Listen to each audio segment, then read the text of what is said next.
नए विषय को लेकर मैं आपके सामने उपस्थित हुआ हूं। आज का विषय है स्त्रियों का गायत्री और वेद में अधिकार, और इस विषय का प्रेजेंटेशन हम लोगों ने गायत्री महाविज्ञान, जिसके लेखक वेदमूर्ति तपोनिष्ठ पंडित श्री राम शर्मा आचार्य हैं, उनके ग्रंथ को संदर्भ में रखकर बनाया गया है। और एक बात इसमें समझने की सबसे ज़्यादा ये है कि इस विषय के ऊपर आज हमारे प्रबुद्ध वर्ग में अनेक तरह के मतभेद हैं, कई असमंजस हैं, कई भ्रम फैलाए जा रहे हैं, और ये स्पष्ट रूप से कहा जा रहा है कि स्त्रियों का वेद जप के लिए और गायत्री के लिए कोई अधिकार नहीं है। आइए इस विषय को शास्त्रीय दृष्टि से समझते हैं और वो सारे प्रमाण देखने की कोशिश करते हैं जो कि इस विषय को हमारे सामने बिल्कुल साफ साफ शब्दों में परिभाषित कर देगा कि क्या स्त्रियों का गायत्री और वेद में अधिकार है। इस विषय को शुरू करने के पहले मैं आप लोगों से निवेदन करना चाहता हूं कि यदि आपने हमारे चैनल को सब्सक्राइब नहीं किया है तो ज़रूर उसको सब्सक्राइब करें और बेल को क्लिक करें ताकि आपको लेटेस्ट वीडियोस जल्दी से जल्दी मिल सकें। धन्यवाद। आज के इस प्रेजेंटेशन के मुख्य बिंदु हैं गायत्री मंत्र और गायत्री साधना के बारे में महापुरुषों का क्या मत है, देवियों की गायत्री साधना और महिलाओं के लिए विशेष गायत्री साधनाएं किस प्रकार की है। वैसे तो इसके ऊपर शांति कुंज हरिद्वार की एक पुस्तक है जिसका नाम है स्त्रियों का गायत्री अधिकार, उसमें ये सारी बातें विशेष रूप से विस्तृत रूप से इसमें बताई गई हैं, लेकिन उनमें से कुछ मुख्य बिंदुओं को आज हम यहाँ पर प्रस्तुत कर रहे हैं। गायत्री मंत्र और वैदिक शिक्षा के बारे में जो फैलाए गए भ्रम हैं उसमें तीन बातों का मुख्यतः समावेश है जो हमें अक्सर सुनने को मिलती है। पहली बात, गायत्री और वेद स्त्री और शूद्रों के लिए नहीं है, गायत्री जप से स्त्रियों का अमंगल हो सकता है। और तीसरी बात जो बताई जाती है वो ये है कि चूंकि स्त्रियां यज्ञोपवीत नहीं पहन सकती इसलिए उन्हें गायत्री जपने का अधिकार नहीं है। तो आइए इसी विषय की पड़ताल करने के लिए हम आगे बढ़ते हैं और देखते हैं कि क्या ये जो दावे किए जा रहे हैं ये अपने आप में कोई शास्त्रीय प्रमाण रखते हैं। मित्रों, इसके कुछ सामान्य उदाहरण जो इस बात की वकालत करने वाले लोग देते हैं उनको हम अभी आपके सामने रख रहे हैं। भागवत के अंदर एक उदाहरण प्रस्तुत किया गया है भागवत का, जिसमें कहा गया है स्त्रियां और शूद्र और नीच ब्राह्मणों को वेद सुनने का अधिकार नहीं है। मतलब ब्राह्मणों में भी वो व्यक्ति जो कि अपने आचार से नीच है वो, फिर शूद्र और स्त्रियां, इन सभी को वेद सुनने का अधिकार नहीं है। उसके अलावा मनुस्मृति का अधिकतर ऐसे मामलों में उदाहरण दिया जाता है। मनुस्मृति अध्याय 2 66 श्लोक में कहा गया है स्त्रियों के जात कर्मादि सब संस्कार बिना वेद मंत्रों के करने चाहिए। अर्थात स्त्रियों के भी जो संस्कार, भारतीय संस्कृति में 16 संस्कारों की बात आई है, लोग स्त्रियों के संस्कार करते समय उनके संस्कारों में वेद मंत्र का उच्चारण नहीं करना चाहिए क्योंकि वेद सुनने का अधिकार नहीं है। उसी तरह सायन के वेद भाष्य में कहा गया है कि स्त्री और शूद्रों को वेद का अधिकार नहीं है। उसी तरह आदि शंकराचार्य को भी कई बार कोट किया जाता है, कहा जाता है स्त्रियां वेद की अधिकारिणी नहीं है। और कुछ उदाहरण देखते हैं। मनुस्मृति के श्लोक नंबर 18 को अध्याय 9 के अक्सर बताया जाता है जिसमें कहा गया है स्त्रियां इंद्रिय रहित, मंत्र रहिता और असत्य स्वरूपिणी हैं। उसके अलावा मनुस्मृति के श्लोक अध्याय 9 के श्लोक 15 में कहा गया है स्त्रियां स्वभाव से ही व्याभिचारिणी, चंचल चित्त और प्रेम शून्य होती है, उनकी बड़ी होशियारी से देखभाल करनी चाहिए। मित्रों, ये सारे शब्दों को पढ़ते समय हमें अंदर से अत्यंत दुख का अनुभव हो रहा है, लेकिन आपके सामने इन बातों को रखने का उद्देश्य ये है कि आप एक षड्यंत्र जो इसके माध्यम से चलाया जा रहा है इसको आप भली भांति समझ सकें। शंकराचार्य प्रश्नोत्तरी नामक एक ग्रंथ है, उसमें शंकराचार्य के साथ जो प्रश्नोत्तर किए गए और उनका जो उन्होंने उत्तर दिया वो उसमें बताया गया है। प्रश्न ये था कि विश्वास करने योग्य कौन नहीं है। शंकराचार्य ने उसका उत्तर दिया नारी। फिर प्रश्न किया गया नरक का एकमात्र द्वार क्या है। शंकराचार्य का उत्तर था नारी। बुद्धिमान कौन है। शंकराचार्य जी का उत्तर था जो नारी रूपी पिशाचिनी से नहीं ठगा गया है। तो आप ये देख सकते हैं कि हमारे शास्त्रों का, हमारे ऋषियों का, हमारे आदरणीय महापुरुषों का उदाहरण देकर समाज के सामने इस तरह की बातों को प्रस्तुत किया गया है कि ये स्त्रियों को वेद का अधिकार जो है वो धर्म ग्रंथों ने नहीं दिया है।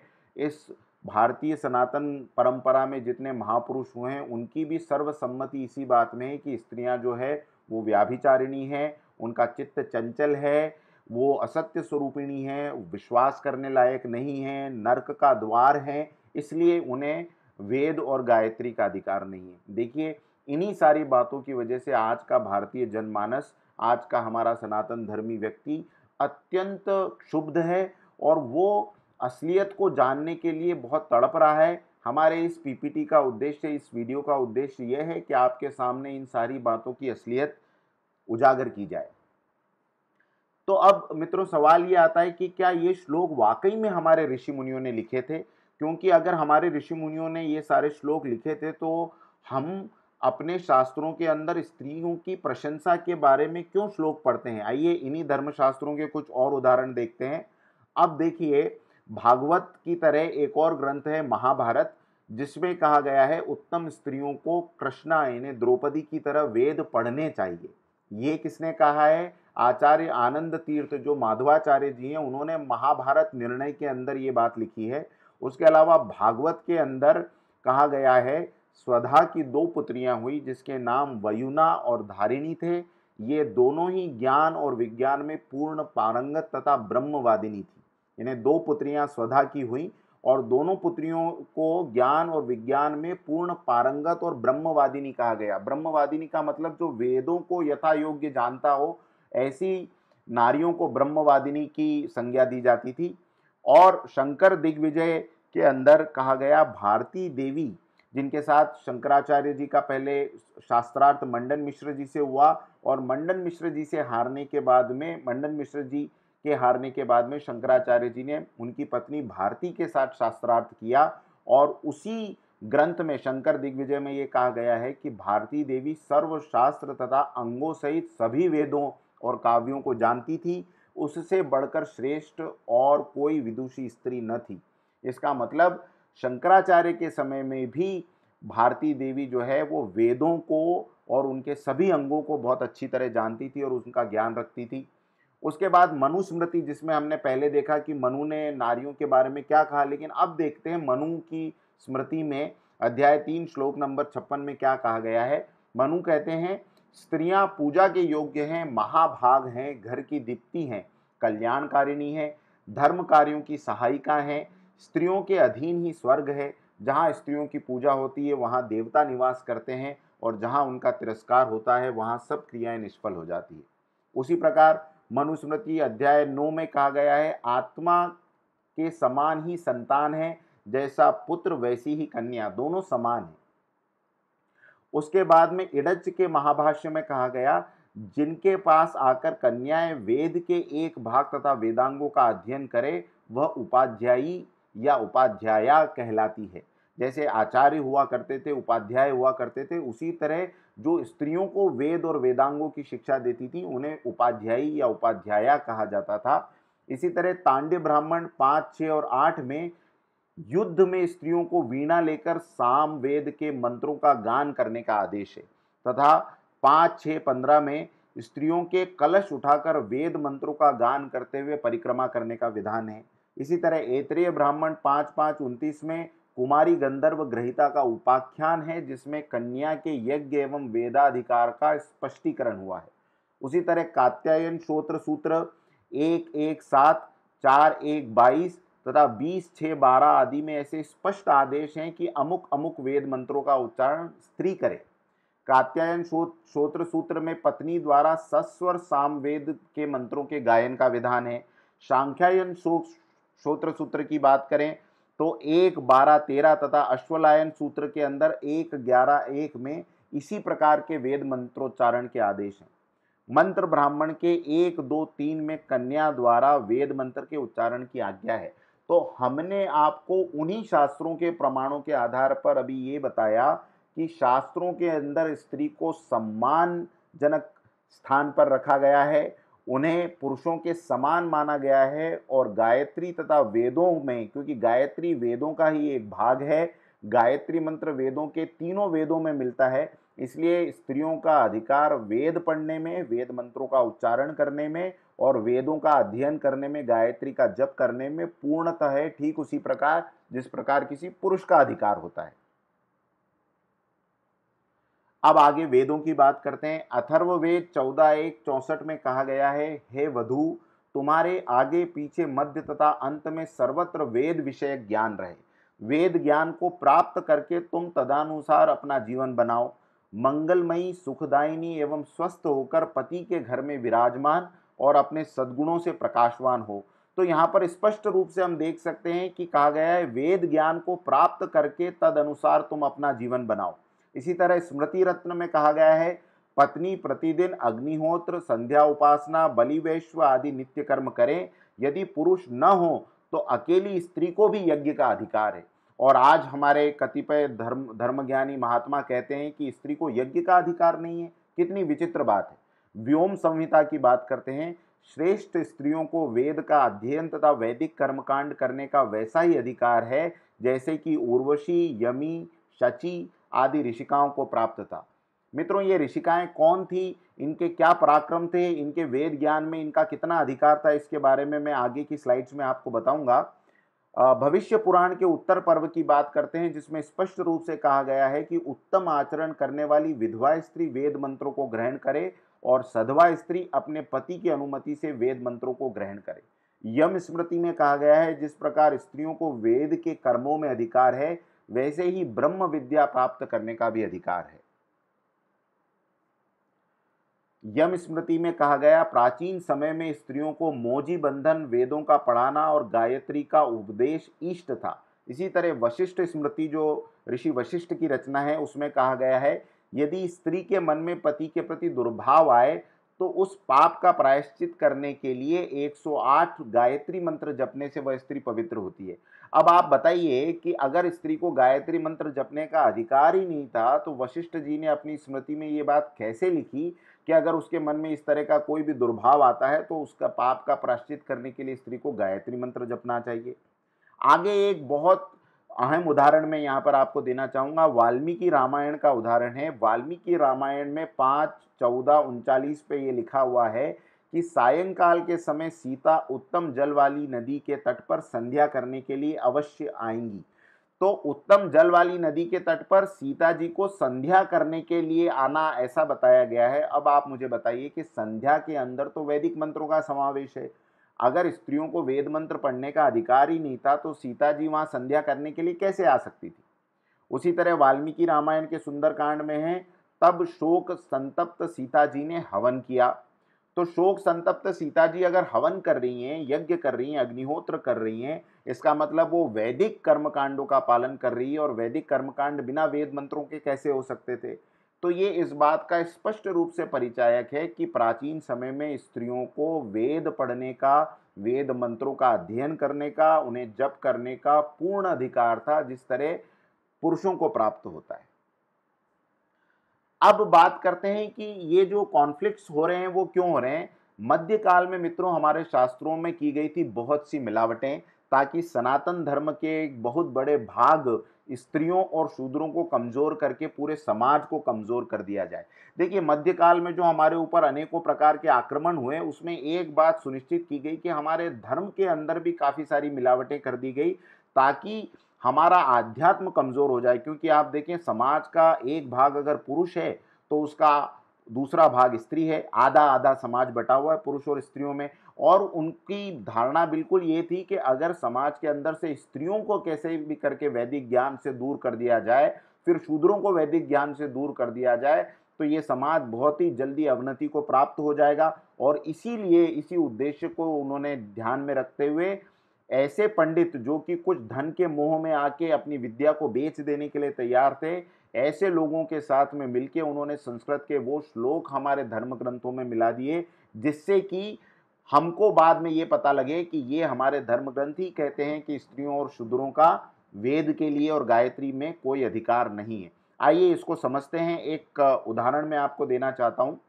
मेधा तिथि रचित मनुभाष्य में कहा गया है प्राचीन काल में कोई प्रामाणिक मनुस्मृति थी और उसका मेधा तिथि ने उसकी उचित व्याख्या की थी। दुर्भाग्यवश वह पुस्तक लुप्त हो गई।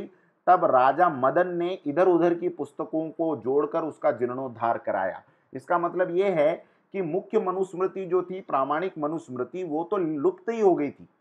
मेधा तिथि ने ये देखा कि उस समय राजा मदन ने इधर उधर से इकट्ठे की हुई पुस्तकों को, जिनके श्लोक जो हैं उनका कोई प्रमाण प्रामाणिक मनुस्मृति से नहीं मिलता है। ऐसी मनुस्मृति के श्लोकों को इकट्ठा करके एक बुक बनाई जिसकी व्याख्या मेधातिथि ने की।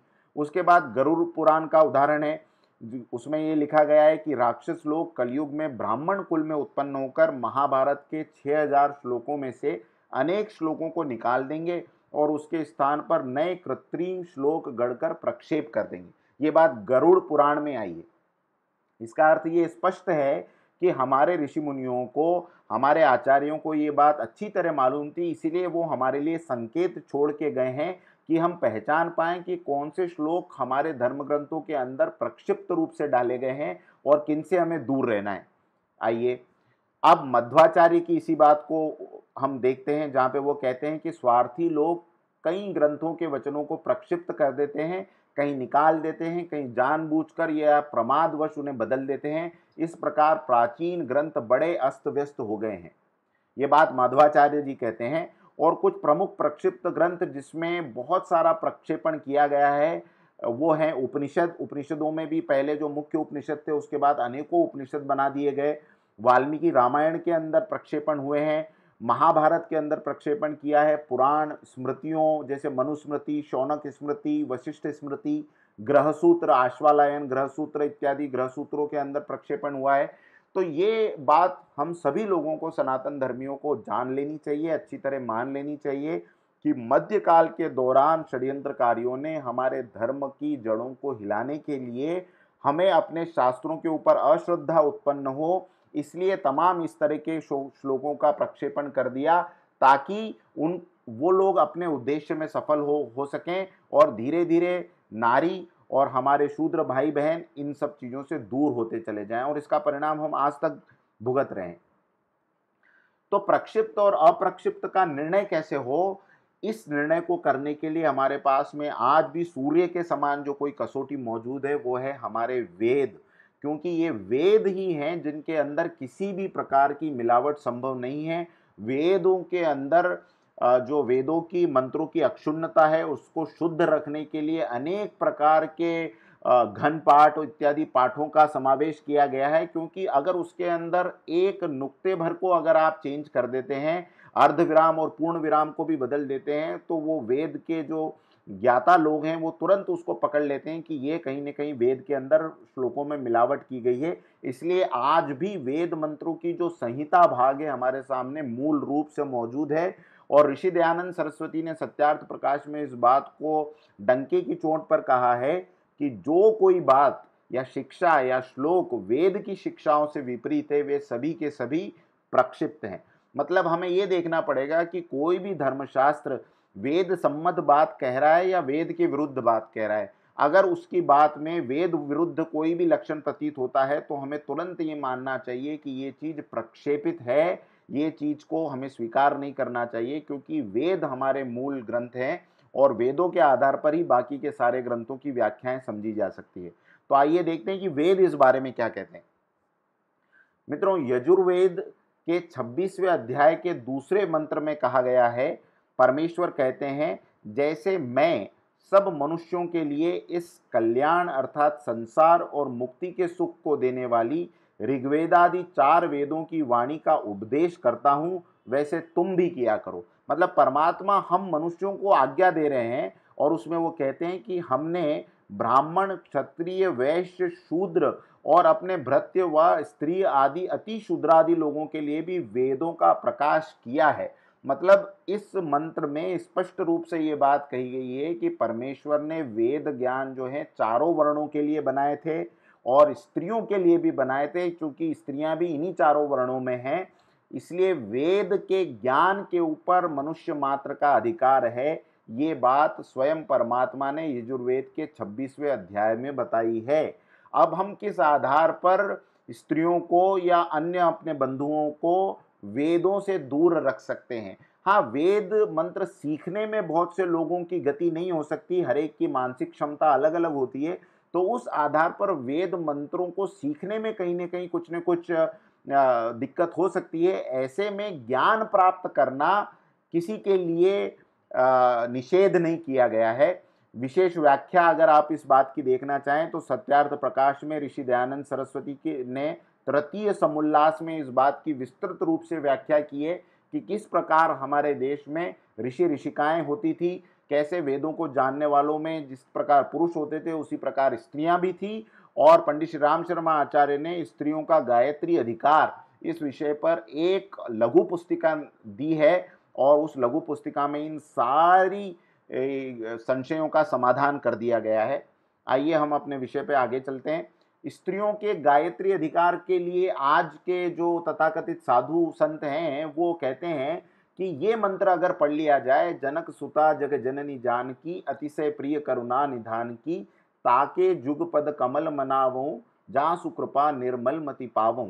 ये रामचरितमानस का श्लोक है, चौपाई है, और कहा जाता है कि अगर ये चौपाई को पढ़ लिया जाए तो गायत्री मंत्र की जरूरत पूरी हो जाती है। जिन लोगों को गायत्री मंत्र का अधिकार नहीं है वो ये चौपाई पढ़ सकते हैं। अब देखिए, ये चौपाई अपने आप में बहुत अच्छी है, हमें इस चौपाई से कोई विरोध नहीं है। हमारी प्रिय चौपाइयों में से एक है जिसमें कहा गया है कि राजा जनक की पुत्री, जगत की माता और करुणा निधान श्री रामचंद्र जी की प्रियतमा श्री जानकी जी के दोनों चरण कमलों को मैं मनाता हूँ, इन्हें उनकी पूजा करता हूँ, ध्यान करता हूँ, जिनकी कृपा से मैं निर्मल बुद्धि प्राप्त करूँ। ये अपने आप में ये चौपाई बहुत अच्छी है, लेकिन ये गायत्री मंत्र का विकल्प नहीं हो सकती। इसके बहुत से कारण हैं, आइए देखते हैं। हमारे प्रश्न ये हैं कि जब इस चौपाई में किसी प्रणव का उच्चारण नहीं है, ये ओम के साथ शुरू नहीं होता, तो इसे मंत्र कैसे कहा जाएगा? क्योंकि मंत्र जो है सारे वैदिक मंत्र ओम के साथ शुरू होते हैं। प्रणव किसी भी मंत्र का अक्षुण्ण भाग है। और मंत्र किसे कहा जाता है मित्रों? वेदों के अंदर आई हुई ऋचाओं को ही मंत्र कहा जाता है।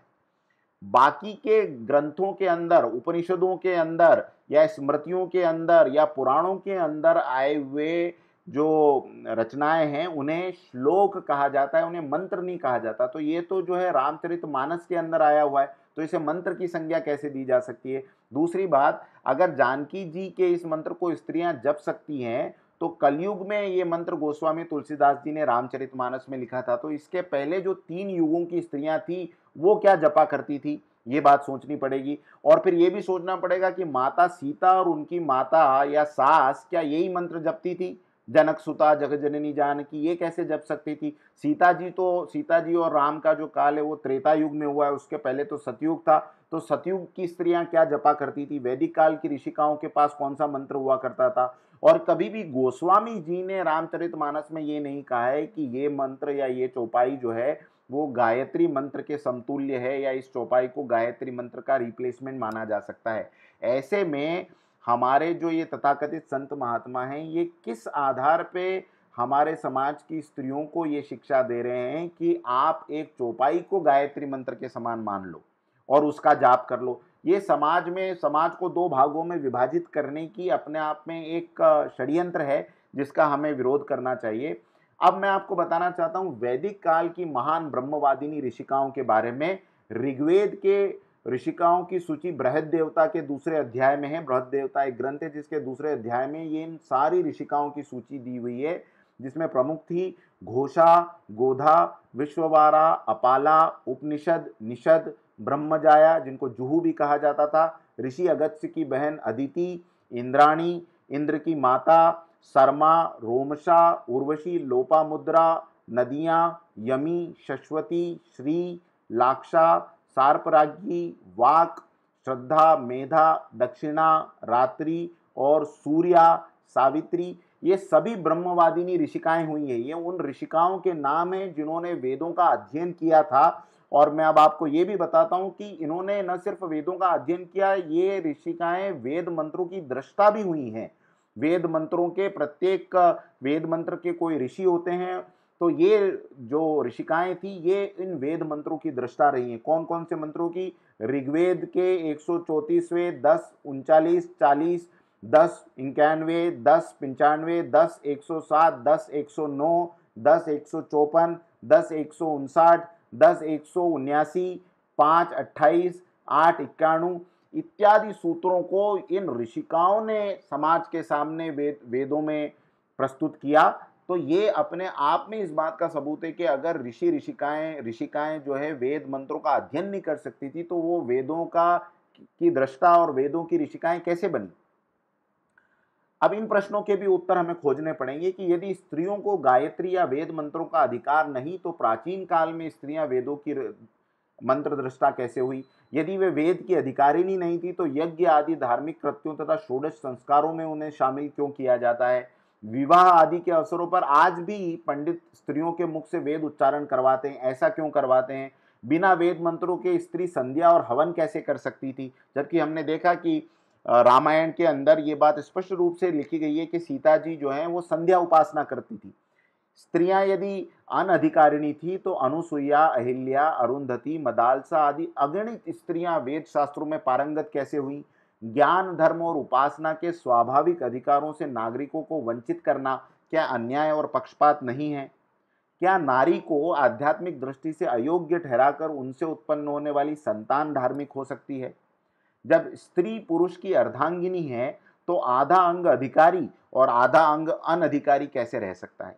ये बातें, ये प्रश्न जो हैं, ये बहुत ज्वलंत प्रश्न हैं, जिनको समाज को आज उन लोगों के सामने प्रस्तुत करना होगा जो हमें ये कहते हैं कि स्त्रियां जो है वो वेद की अधिकारी नहीं है, उन्हें वेद मंत्र नहीं पढ़ने चाहिए, उन्हें वेद मंत्रों का जाप नहीं करना चाहिए, या उन्हें गायत्री मंत्र का जाप नहीं करना चाहिए। और अब मैं समझता हूं कि आपको इस विषय में बहुत कुछ क्लैरिटी हो गई होगी कि हम जिस समाज में रह रहे हैं, उस समाज में बहुत से प्रक्षिप्त श्लोकों के उदाहरण देके हमें यह समझाया जा रहा है, जबकि हमारी सनातन परंपरा में जितना अधिकार पुरुषों को वेद मंत्रों के ऊपर है, उतना ही अधिकार स्त्रियों को है, और उतनी ही गायत्री मंत्र की अधिकारिणी हमारी स्त्रियां भी है।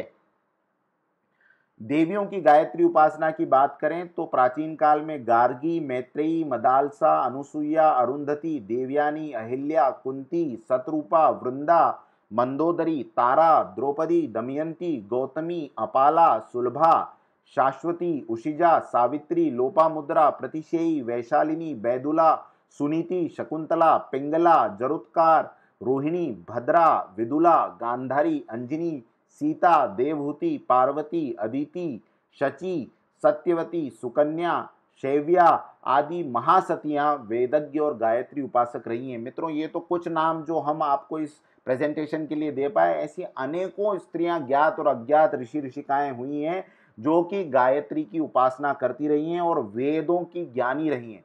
और हमारे अपने युग में भी गायत्री परिवार में श्रद्धेय माता भगवती देवी शर्मा थी, जिन्होंने छोटी छोटी कन्याओं के साथ मिलकर 24 लाख गायत्री मंत्र के पुरस्चरण किए, और उसके बाद में परम पूज्य गुरुदेव के देह त्याग के बाद में गायत्री परिवार को विश्वव्यापी बनाने में माता जी ने बहुत बड़ी भूमिका निभाई। आज भी आर्य समाज और गायत्री परिवार की अनेकों स्त्रियां गायत्री मंत्र का जप करती हैं, यज्ञ करती हैं और करवाती हैं, और कभी किसी स्त्री का कोई अमंगल नहीं हुआ। उनके परिवारों में समस्त प्रकार की सुख शांति है। सद्बुद्धि का जागरण ही गायत्री मंत्र से हुआ है, क्योंकि गायत्री स्वयं माँ है, और माँ के रूप में, स्त्री के रूप में उनकी प्रतिष्ठा हमने की है। उनको वेद माता कहा गया है और देव माता कहा गया है। तो जिस प्रकार माता का अपने पुत्र पर स्नेह रहता है, उसी प्रकार अपनी पुत्री पर भी स्नेह रहता है। माता के मन में कभी ये भेदभाव नहीं होता कि ये मेरा पुत्र है या ये मेरी पुत्री है, इसे कम अधिकार मिले। इसलिए हमें इस बात को निकाल देना चाहिए अपने मन से, और हजारों लाखों महिलाओं के द्वारा आज गायत्री मंत्र को और यज्ञ को जपा जा रहा है, यज्ञ किए जा रहे हैं। इस मामले में जो कोई संशय हमारे समाज में फैलाया जा रहा है, आज हमें उसे दूर करना है। अब मित्रों, महिलाओं के लिए कुछ विशेष साधनाओं के बारे में मैं बताना चाहता हूं, जो गायत्री महाविज्ञान के अंदर स्पष्ट की गई हैं। ये नित्य साधनाओं में गायत्री चालीसा का पाठ महिलाओं के लिए बड़ा हितकारी पाठ है, क्योंकि ये एक तो सामान्य हिंदी भाषा में या खड़ी बोली में लिखा गई है गायत्री चालीसा, और गायत्री चालीसा पढ़ते ही आपको गायत्री माता के प्रेम, उनकी अनुकंपा और उनकी कृपा का महत्व पता लगता है। आप अपने आप को गायत्री की तरफ जाता हुआ महसूस करेंगे। और अगर जनोई धारण करने में कोई दिक्कत है, वैसे तो महिलाओं को यज्ञोपवीत संस्कार का पूरा के पूरा अनुमति है, और प्राचीन समय में आप जो भी मूर्तियां देखेंगे, आप उसमें देखेंगे कि स्त्रियों के कंधे पे भी एक प्रकार का धागा लटका हुआ दिखाया जाता है, जो कि स्पष्ट रूप से इस बात का प्रतीक है कि जैसे पुरुषों का यज्ञोपवीत संस्कार हुआ करता था, उसी तरह स्त्रियों का भी होता था। लेकिन अगर आज समाज में किसी वजह से यज्ञोपवीत आपका नहीं हुआ है, तो आप गले में कंठी धारण करके भी गायत्री का जाप कर सकते हैं। अब मैं आपको गायत्री की कुछ उपासनाओं के बारे में बताता हूं, जो आपके बहुत काम आने वाली हैं। संतान सुख को देने वाली उपासना, देखिए जिन माताओं की संतान बीमार रहती है या अल्प आयु में मर जाती हैं या केवल पुत्र या पुत्रियां ही होते चले जाते हैं, गर्भपात हो जाते हैं, गर्भ स्थापित नहीं हो पाते हैं, संतान या तो आलसी या मंद बुद्धि होती है, वे वेद माता गायत्री की शरण में जाकर इन कष्टों से छुटकारा पा सकते हैं। हमारे सामने ऐसे सैकड़ों उदाहरण हैं जिन स्त्रियों ने वेद माता गायत्री के चरणों में अपना आंचल फैलाकर संतान का सुख प्राप्त किया। माता के भंडार में किसी वस्तु की कमी नहीं है। उनकी कृपा को जो पाकर मनुष्य दुर्लभ से दुर्लभ वस्तु को प्राप्त कर सकता है। जो महिलाएं गर्भवती हैं उन महिलाओं के लिए गायत्री साधना विशेष लाभकारी है। वे महिलाएं क्या करें, प्रातः सूर्योदय से पूर्व या रात्रि को सूर्यास्त के पश्चात अपने गर्भ में गायत्री के सूर्य सदृश प्रचंड तेज का ध्यान करें और मन ही मन गायत्री जपें, तो उनका बालक तेजस्वी, बुद्धिमान, चतुर, दीर्घजीवी और तपस्वी होगा। तो ये बहुत आसान साधना है। सूर्योदय के पूर्व या सूर्यास्त के पश्चात अपने गर्भ में गायत्री के सूर्य सदृश तेज का ध्यान किया जाए और ये भावना की जाए कि इस तेज का जो प्रकाश है वो आपके बालक को तेजस्वी बना रहा है, बुद्धिमान बना रहा है, दीर्घजीवी बना रहा है। मित्रों, आज के समाज में एक और परेशानी है कि हमारे बच्चे जो हैं वो इतने चिड़चिड़े हो चुके हैं कि हम उन्हें कुछ भी बात समझाएं वो हमारी बात का या तो उत्तर नहीं देते ठीक से या हमारी बात नहीं मानते। ऐसे में छोटे बच्चों के लिए जो अभी भी गोद में है, उन बच्चों को लेकर अगर माताएं गायत्री मंत्र जपें, और उसकी विशेष साधना ये है कि आपको हंस वाहिनी गुलाबी कमल के पुष्पों से लदी हुई शंख चक्र हाथ में लिए हुए गायत्री माँ का ध्यान करें। मनी मन उनकी मूर्त बनाएं कि माता जी हंस पर विराजमान हैं, गुलाबी कमल के पुष्प उनके गले में शोभा पा रहे हैं, और मन ही मन गायत्री मंत्र का जाप करते चलें और बच्चे के सिर पे हाथ फिराते चलें उसको अपनी गोद में लेकर। तो माता के जप का प्रभाव गोदी में लिए बालक पर भी होगा, उसके शरीर और मस्तिष्क में उसका आश्चर्यजनक प्रभाव होगा। और ये गायत्री मंत्र जपते जपते अगर आप अपने पुत्र को दूध पिला रहे हैं, अपने बच्चों को दूध पिला रहे हैं और उसके शरीर पर हाथ घुमाते जा रहे हैं, तो भी इसका विशेष लाभ होता है। गुरुवार को आप इसका व्रत कर सकते हैं। साधना से उठकर जल जो है आप अपने सूर्य को अर्घ्य दें और पीछे बचा हुआ थोड़ा सा जल बच्चों के ऊपर भी छिटक दें, तो इससे भी बच्चों के स्वभाव के अंदर अनेक चमत्कारी परिवर्तन देखे गए हैं।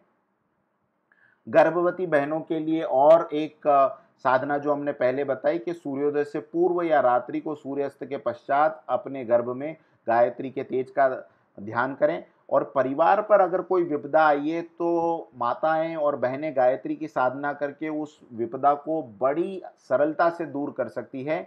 इसके लिए आपको ये करना है कि कोई भी विशेष कामना हो तो सच्चे हृदय से वेद माता गायत्री को आप पुकारिए। गायत्री माता अपने प्रिय बालकों की पुकार सुनकर दौड़कर चली आती है, और वैसे ही गायत्री की कृपा और अनुकंपा पूरे देश पर बनी रहे, विश्व पर बनी रहे, इसके लिए गायत्री परिवार की तरफ से अनेकों उपक्रम किए जाते हैं। आप लोग भी अगर अपनी उपासना में गायत्री की उपासना को जोड़ लें, विशेषकर महिलाएं अगर उसको जोड़ेंगी, तो गायत्री की उपासना का उनमें उन्हें अद्भुत लाभ मिलेगा और उनके माध्यम से पूरे परिवार को उसका लाभ मिलेगा। मित्रों, दाम्पत्य जीवन में अक्सर कलेश देखा गया है और हम अनेकों उदाहरण ऐसे सुनते हैं जब समाज में पति पत्नी की आपस में नहीं बनती, उनके अक्सर झगड़े हुआ करते हैं। उसके लिए गायत्री महाविज्ञान में एक विशेष साधना दी गई है जिसको कहा गया है गायत्री माँ की पीतवर्ण साधना। ये पीतवर्ण साधना कैसे है होती है इसके बारे में मैं आपको यहाँ बताना चाहता हूँ। देखिए, प्रातः काल से लेकर मध्याह्न काल के बीच में आपको अपनी उपासना करनी है, मतलब सुबह से लेकर दोपहर के बीच में आपको ये साधना करनी है। जब तक साधना पूरी न हो जाए आपको भोजन नहीं करना चाहिए। जल पिया जा सकता है, चाय पी सकते हैं, लेकिन भोजन न करें।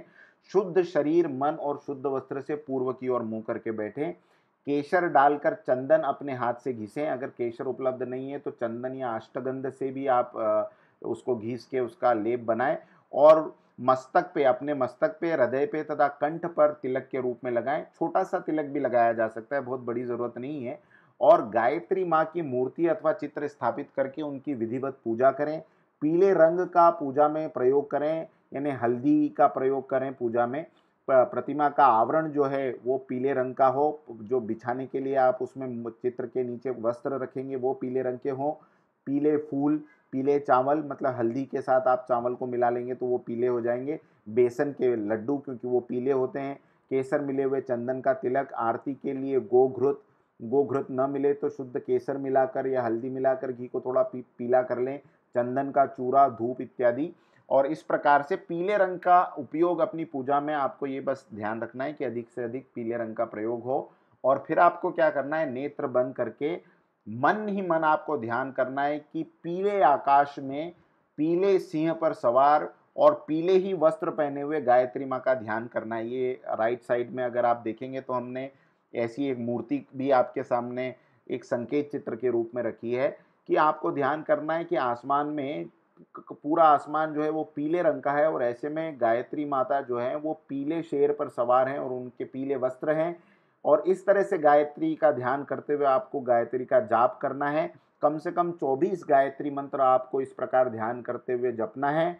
और महीने की हर एक पूर्णमासी को आपको ये व्रत करना है और अपने नित्य आहार में एक पीले रंग की चीज़ अवश्य ले लें। कभी हल्दी का प्रयोग अक्सर कर लें और पीली दाल का प्रयोग करते रहें, तो आप देखेंगे कुछ ही दिनों में इस प्रकार से गायत्री की ये साधना, पीतवर्ण साधना करने से आपके गृहस्थ जीवन के अंदर अत्यंत आश्चर्यजनक परिवर्तन होंगे और पति पत्नी के बीच में जो दाम्पत्य जीवन है वो सुधरेगा और माँ गायत्री की कृपा से आपके घर के अंदर वापस सुख, शांति, समृद्धि पुनः आ जाएगी।